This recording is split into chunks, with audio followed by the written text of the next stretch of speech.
Ang PNP naman mga kabrigada, tiniyako na igagalang ang karapatan sa pagpapahayag ng saloobin sa SONA. Brigada Kath Austria, ibrigada mo! Brigada!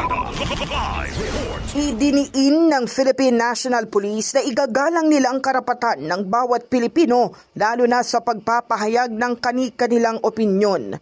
Ito ang sinabi ni PNP Chief General Nicolas Torre III sa inaasahang ikakasang kilos protesta ng iba't ibang grupo kaugnay ng nalalapit na SONA ni Pangulong Ferdinand Marcos Jr. Ayon kay General Torre, natural lamang na bahagi ng isang malusog na demokrasya ang pagkakaroon ng iba't ibang pananaw mula sa iba't ibang sektor ng lipunan. Sa ilalim ng konstitusyon, binibigang halaga ang karapatang magpahayag ng opinyon, anuman ang ilalaman ito at gaano man ito kaiba sa pananaw ng nakararami.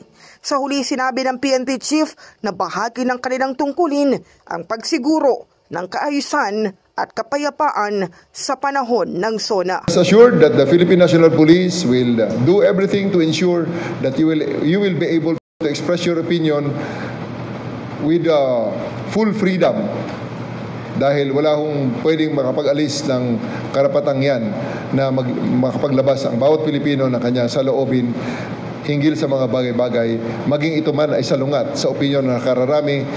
Kahit ikaw pa ay nag-iisa sa opinyon na yan, walang problema. You're always free to do that, and the PNP will ensure that you will have that opportunity to express that opinion.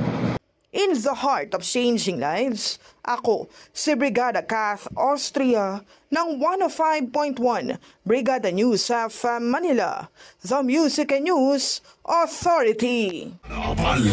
Ang bahaging ito ay hatid sa atin ng Guard C Plus with Zinc Capsule. Always protektado ang kalusugan.